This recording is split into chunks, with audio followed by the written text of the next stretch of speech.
Hello, it's Chaplin73, and you're joining me here for another interview today. I have the legend that is Mason Storm. Hello, Mason. How are you? Hello, mate. You all right? All good. Thank you. Thanks for having me on. No worries. No worries. Thanks for giving me your time today. I will crack on with the first question then. Tell the audience who you are, what it is you do, and where you're based, and also how long you've been doing it. Oh, blimey, who am I? I'm an enigma. No, I am just a normal, everyday, run-of-the-mill artist, apart from this nonsense, obviously. I only wear this. It's a long and a short story. I only wear this because of the jobs I used to do years ago are jobs where I don't particularly want people from back then seeing what I do now, because they were quite serious jobs, and this is a whole different ball game. So it's just to keep the two worlds separate if I can. So I've been doing the art for, blimey, it's got to be 40 years probably. Mm-hmm. I used to go to a youth club in Stoke Newington, where I'm from. I've been in Stoke Newington all my life. And there was a youth club just down the road, and I went there to do the judo there a couple of nights a week. Then the judo was closed one evening, went into the arts bit, and that was it. I was there forever. Mm-hmm. So it was a youth centre, but I think I was still going there when I was 30. So yeah, it was fantastic. But I've been doing it for a while now, so a fair bit. And yeah, this is the kind of thing I do. Yeah. There are a couple of things. So. Fantastic pieces of art. How long have you actually been selling art, like, commercially? As a full-time job, I'd say probably 10 years now. Right. Coming up 10, thereabouts, yeah. Mm-hmm. So it was only something I did as a hobby. Yeah. And I had a tiny little piece of sculpture in a show. I was invited by another street artist called Grafter. Right. I don't know if anyone knows him. He's been around a while. And he saw a little bit I did. I think I put it on was it Instagram back then. No, I don't even think it was Instagram. It's so far back, I think it was Flickr. And he saw the piece. Someone bought it. So I did another couple of bits, and that was it. So, yeah, they sold straight away. So I thought, you know what, I needed a break from what I was doing. So it was pretty heavy going. So, yeah. So I gradually devoted less and less time to what I was doing before, and then moved to full-time art. So technically, 9 to 10 years as a full-time job. So I know you do sculptures, you do three-dimensional, and you do the photorealistic paintings. Yeah. So it was the sculptures that really started the ball rolling with the sales. Yeah, it was the sculptures that dragged me into it. Yeah, I mean, I hadn't really been doing a lot of painting, and I'd sort of fallen off the wagon art-wise. With all the other jobs I was doing, I didn't have a lot of time, and with doing the model making, years back, I used to own a company that made models for gaming companies and model kits and that kind of thing. So models are fine because you could do those in your front room or your bedroom. You know, you need a tiny little table and some paints. So, and obviously, you know, painting itself can be quite a messy subject. You know, especially if you're using oil paints. So yeah, sculpture was something I just continually did. Yeah. Then someone asked, I saw some artists doing their paintings, and I thought, and that's going to sound really conceited. I thought, well, I can do that. So I started to get back into the painting, and yeah, it's gone nuts, really. I mean, it's kept me going. You say it makes you sound conceited, but actually, you could do that. Yeah. Well, you know, very well. I go, I could do that, but no. It's one of those. It's a strange thing. You know, again, it does sound a bit conceited. You know, you've got a talent for something. Mm-hmm. But I've always, every time, that's why I do a lot of copyist work. I copy a lot of people's work, and I've been thrown under the bus for it several times. But I see so many great artists whose work I love, and I just think, you know what, I'd love one of those. So I used to do a lot of copies of other people's work. Yeah. And I used to do bits and pieces. I used to do lots of painting in the beginning for other artists. I did quite a few of those. And yeah, it just started, it took off. I mean, I haven't done any real, what I'd call high-end commercials. I've known a couple of people that have worked for people like Damien Hirst and Tracy Emin, that kind of thing. So I never really got picked up by anyone like that. But I've done some bits and pieces for some other artists over the years. Mm-hmm. Good few bits. Great stuff. And what advice do you have for anyone starting out as an artist, and what's helped you develop your personal artistic practice? Oh my God, the $1 million question. Everyone asks that question. And again, the answer to that is really boring. You've just got to keep on at it. As artists, we all get those lows where we just think, you know, this is never going to work. It's not going to happen. Why am I bothering? That kind of thing. But it's always the artists that just keep on slogging away. You know, you've got to knock on hundreds of doors before one will actually open. Yeah. And it can be really disheartening because, especially if you're young and you've got this, you know, you're full of ideals, you want to go out and you want to change the world, you think you're the next best thing. You knock on a gallery door and you're not the next best thing. They're not the best thing they've seen that week, let alone in the last 10 years. So it's very difficult to get through the door. I've always found the easiest way to do that is to try and give something back. A lot of people walk into a gallery and go, look at this is fantastic, take me on. The gallery go, well, we had 25 of those come through the door this week. Yeah. So I've always said you need to support the gallery as much as you can in order to get them to support you. So that means going to all their shows and their openings, you know, sharing their stuff on Facebook, sharing it on Instagram, commenting, being nice, popping it and becoming the face that they always see. Eventually you become someone's friend and then that person recommends you to the gallery. You know, you become part of the gallery fixture. Yeah. And then they can see that, you know, you're committed to the gallery as opposed to just, you know, chuck your work at them and say, put that up.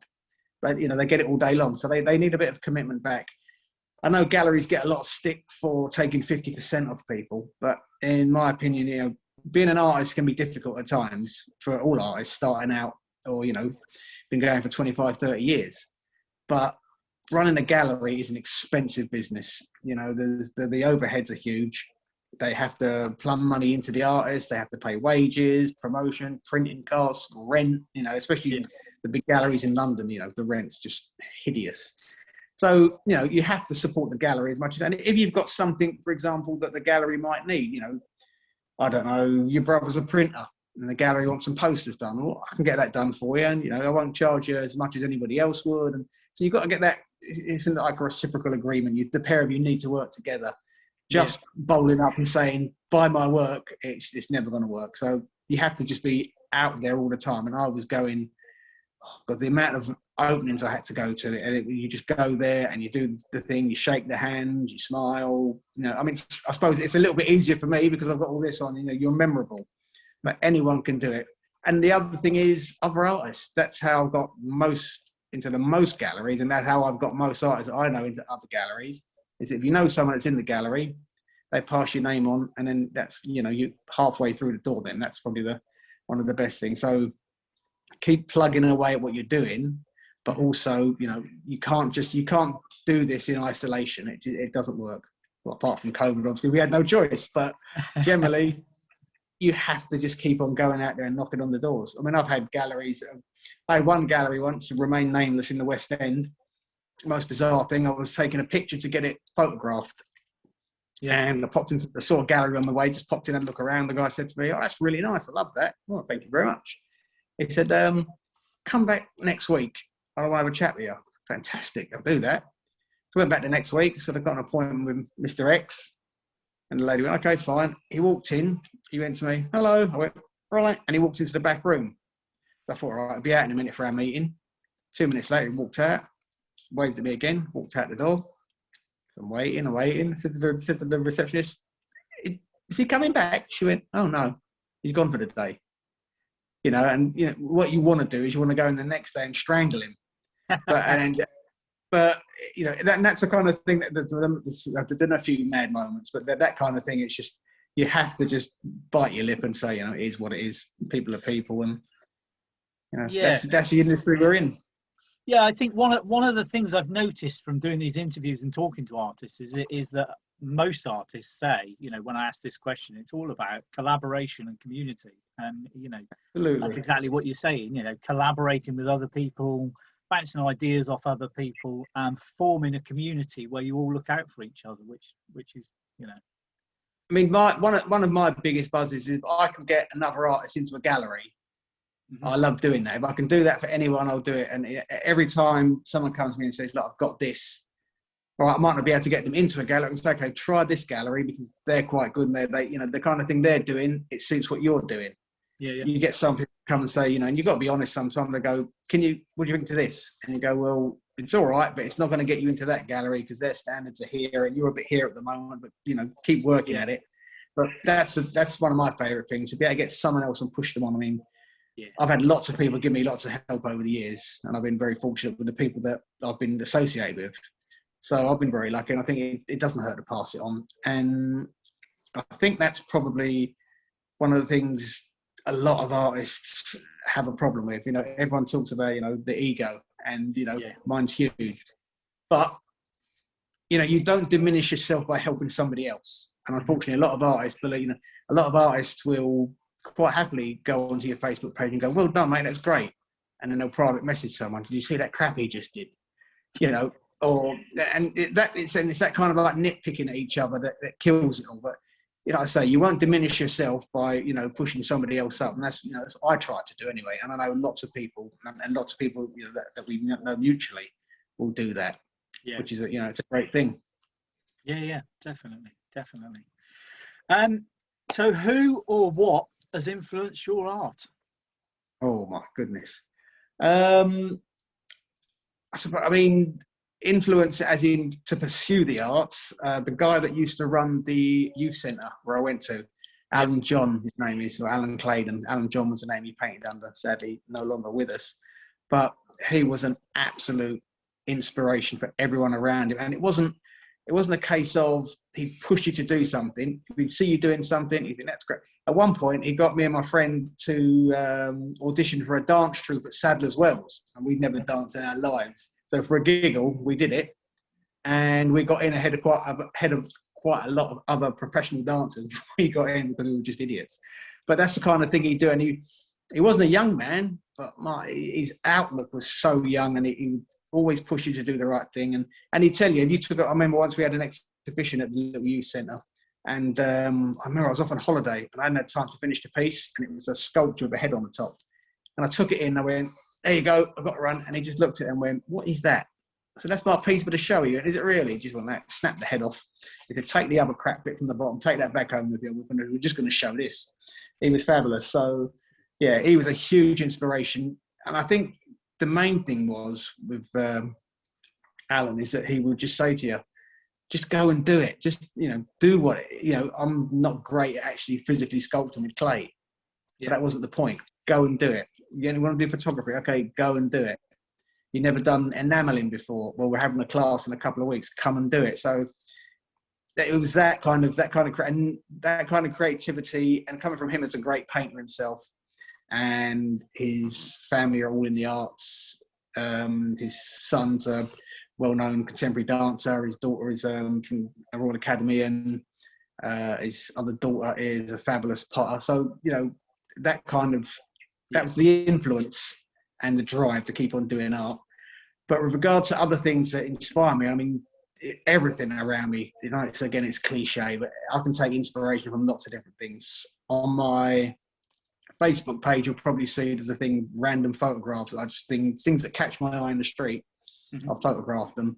With me, it was comic books as well, movies. So growing up in the 80s, I wish, growing up in the 70s and the 80s, everything, all the Pulp Fiction magazines, and there was like all that kind of stuff. I remember I picked up an airbrush magazine once, and it was phenomenal, by Philip Castle. Right. And I was blown away by what he could do with airbrushes. So that made me want to draw and paint a bit better. There's a model making magazine out there called Amazing Figure Modeler, things like that. And you'll see a model and you think that would make a great painting. And obviously I'm really inspired by the old masters. I love trying to emulate those. I don't quite get there, but you know, not too shabby, but yeah, not as good as I'd like to be. So basically, yeah, popular culture is I draw from generally. Yeah. It seems to be working all right. I'm enjoying it. Yeah, definitely. And I love some of the images you come up with, and you know, the creativity that shines through in some of your paintings. It's just like, oh, you know. Well, I've been very lucky with that. I mean, I remember I did a painting once of side profile of a guy, and it was a modern version of a Caravaggio. I was just searching through Google, and I found this modern photograph that a guy had taken. I thought, that's fabulous. I didn't know who it was, so I just nicked the image anyway and painted it. And then done a bit more research after I'd painted it, and I found another image, which was I don't think what it is, the Taking of Christ one, or Taking of Chris, a modern version of a Caravaggio. And I found the photographer's name. So I contacted him. I said, any chance I could paint your painting or your photograph? He went, well, why not? You've already done one before. So he'd seen that I'd done the first one over Google. So he kindly let me do that one and a third one. So that was really, really clever and kind of him. He's a very clever photographer, and his work is just phenomenal. So, yeah, I've been lucky, and lots of people. There was a guy who was on an American TV show, an art show, and he'd done a great photograph of a black guy, but in Ku Klux Klan garb. Yeah. And I contacted him, and I asked him, could I do that? And he let me paint that one as well. So, I've been very lucky with people. I think that's the thing as well. You need to ask. Yes. If you don't ask and just go ahead, people get the hump. I've had a couple of those just recently. I don't want to go into that. So yeah, it's the whole point about inspiration. I think I don't know whether it's so much inspiration as opposed to motivation as well. You know, lots of people will sit there and go, "I could have done that," or "I had that idea. I thought that'd be a great thing. Go and do it." And then you need the motivation as well as the inspiration. I think those two go hand in hand. I mean, I'm sure all artists have had inspiration and just thought, you know what, I can't be asked. And I've done it myself. You know, some mornings you get up and you just think, oh, I've got to go and start painting again. But I think then you need to just you end up giving yourself a kick up the arse, because you think there's people that have got to go out there in the wind and the rain, and they work out in the cold, and they're carrying crap all day. I mean, I've done my fair share of crap jobs. Yeah. So you realise that, you know, you're in a very, very lucky position to be able to do something that you enjoy doing. A lot of people, you know, unfortunately don't get that opportunity. So we're very blessed when we can do that. Yeah, definitely. It is one of those things that's well worth remembering, isn't it? Yeah, I mean, you got to be a little bit humble. You can pretend not to be, but you have to be. You know, like I say, there's so many people that have got very, very hard lives, and you know, maybe there's a lot of people with hard lives that could probably do fantastic things if they were given the opportunity. So what does a typical day for Mason Storm look like then? The assistants come out, carry me out of my bed. You know, the flutist plays a tune as I'm carried off to the jacuzzi. I'm late. Normally up about 6:30, 7 o'clock. Do a little bit of stretching, you know, that old nonsense. Have a bit of breakfast. Then it was into the old studio, just basically straight downstairs, do a little bit. Break for coffee, go back, do another little bit, break for lunch, do another little bit. And then so generally the work would take me up to the evening time, and then out on the evenings and just going nuts. I'm spending a lot of time on Facebook and Instagram. And again, that's another thing I'd say to young artists. Be on there, make sure the content will engage with people. I know there's quite a lot of pictures of my face on the web, but I think there's a lot of artists I see that are good artists, and they're trying to engage with people on Instagram and things like that, but then they're putting pictures up of themselves, you know, sitting on a brick wall. That's not going to engage. You need to get something that's going to draw people in. So I spent a lot of time on Facebook and Instagram, and that was probably one of the biggest things that drew people towards the work and towards me. It's very, very boring to have to keep on doing it, and you have to keep slogging away at it. But once you've got to a point where you've got a bit of recognition, then you can have a bit of fun with it.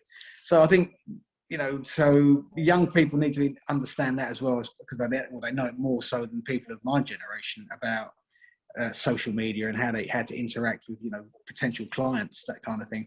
Yeah. So a lot of time spent in the day doing that.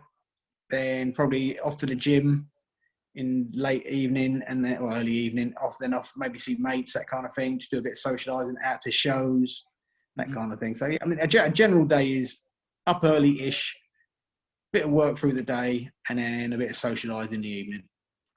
We have 15 hours of Facebook in between. Yeah, it does feel like that some days, doesn't it? Yeah, I mean, it's a fantastic tool if it's used right, you know. I think like you said earlier about that, remembering how lucky you are to be doing something you enjoy. It's also remembering how lucky we are to have these tools at our disposal, because 30 years ago, artists didn't have the internet. Absolutely. I think it's a great leveler as well. I think galleries understand now that because artists have such a wide reach and to get out to everyone. I mean, years ago, I remember it was you'd print flyers up and leaflets and postcards and all that kind of, and try and send them out to people, try and get people on your mailing list. Now you just go on Instagram Live and you could have 30, 40,000 people around the world just looking and jumping in and seeing what you do. Yeah. So I think that's one thing that sort of worried the big galleries. Mm-hmm. I also think some of the big galleries were quite taken aback when COVID hit. That's one of the things. I think the way of doing business now with galleries is changing without a doubt.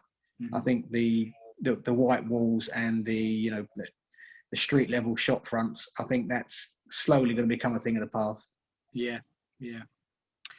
Which in some ways is good and in some ways is bad, isn't it? It's it's not. I mean, it's a bad thing in as much as I think we need art on the high street. I think we need people to be able to walk by and see nice things and be able to pop in, and that's part of the experience thing with a lot of people buying art. Is they like the idea of popping into the gallery and having a drink with them and then discussing the art. And but now it's a lot more impersonal.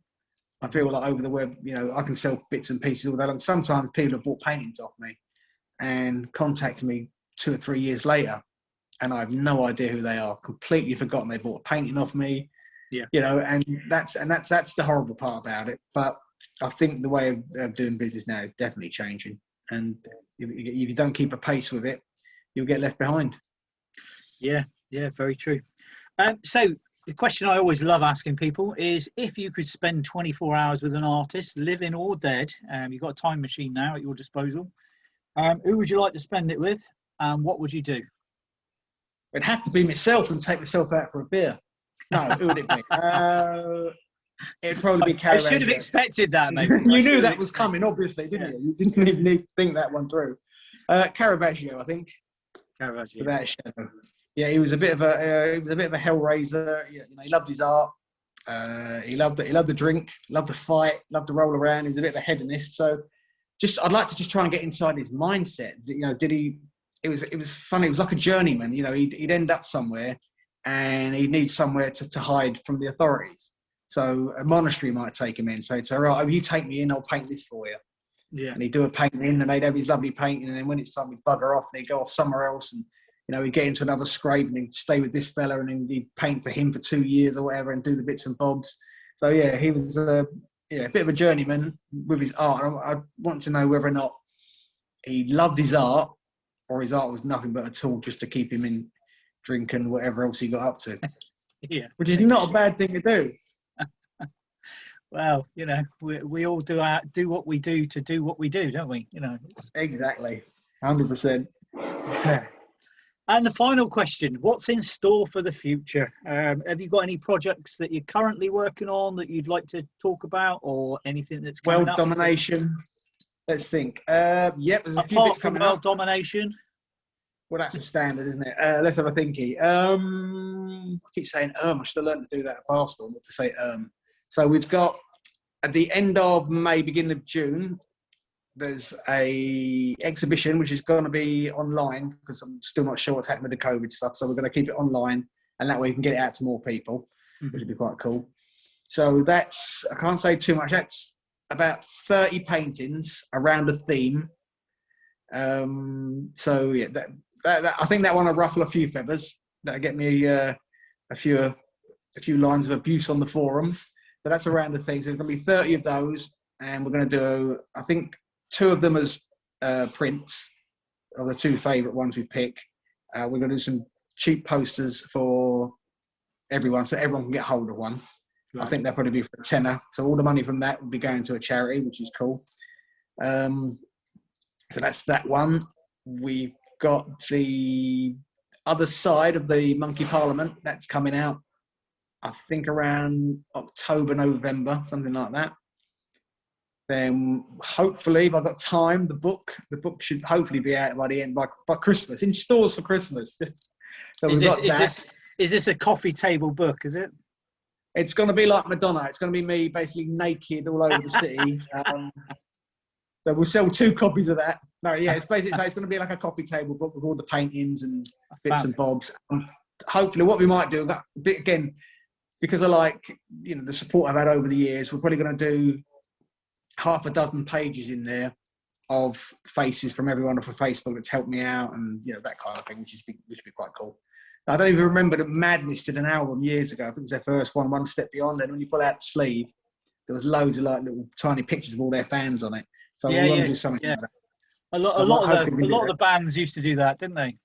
Yeah, I think it's a great idea. I think it's a really nice thing. So hopefully we can do that. We'll get as many people on that as we can. So that'll be in the book as well. And then in January, we've got something very big coming out. It's a one-piece painting, but it's going to be very, very big. I can't say a lot more than that. But that's why we now have the big studio with plenty of space, so I can get cracking on that. So we've got a fair few bits going on. Brilliant. So, yeah, looking forward to it. Now I can actually get my head down and get some work done. It'd be great. Yeah. And what a great place you've got there now.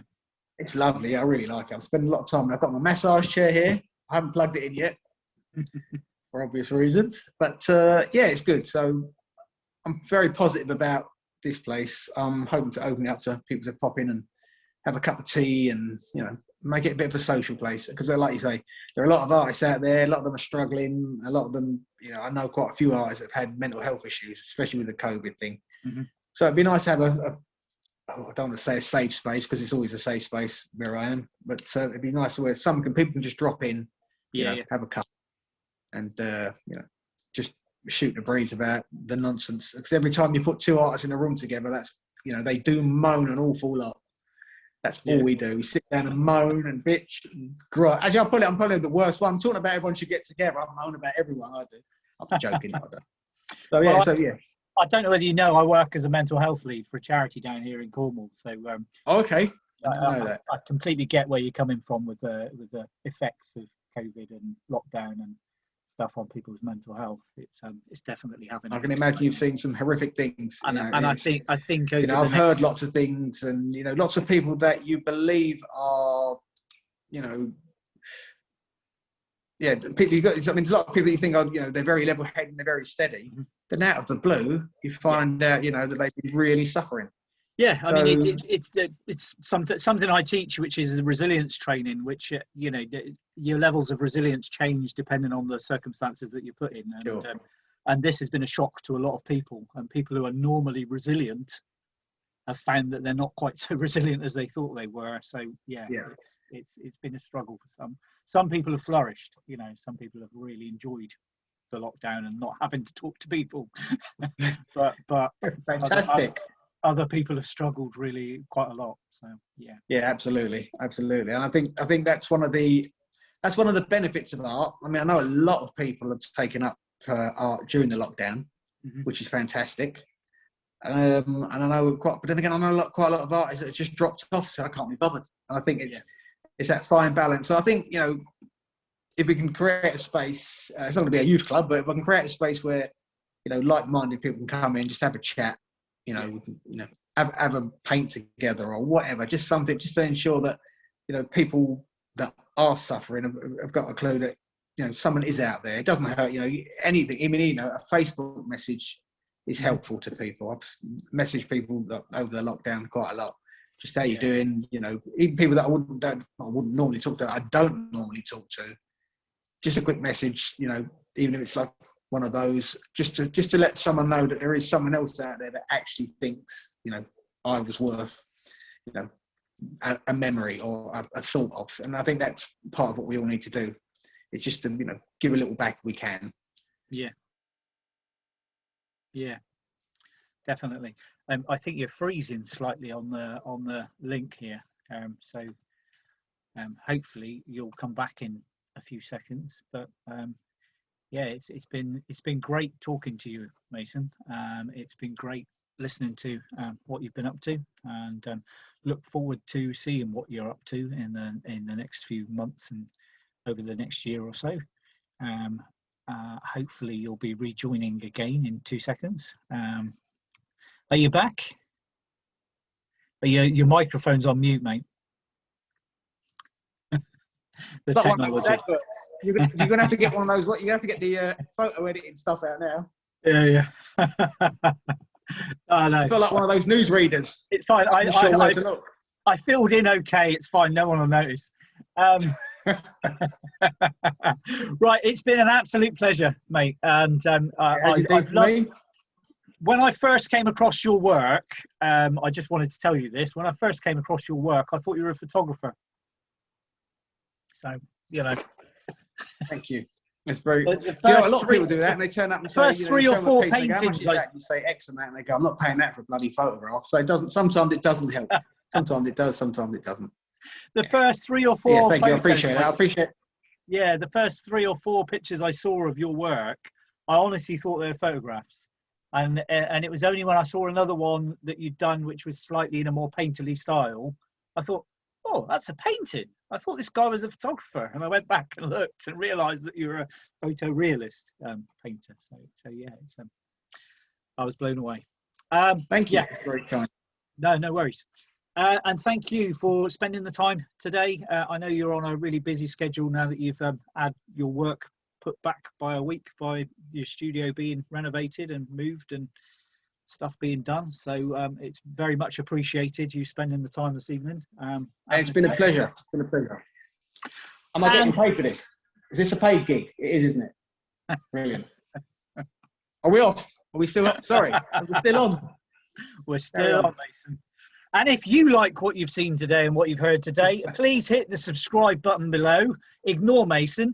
And hit the subscribe button below, and you can join me for many more interviews over the next weeks, months, and possibly even years. Thank you very much. Yeah, mate.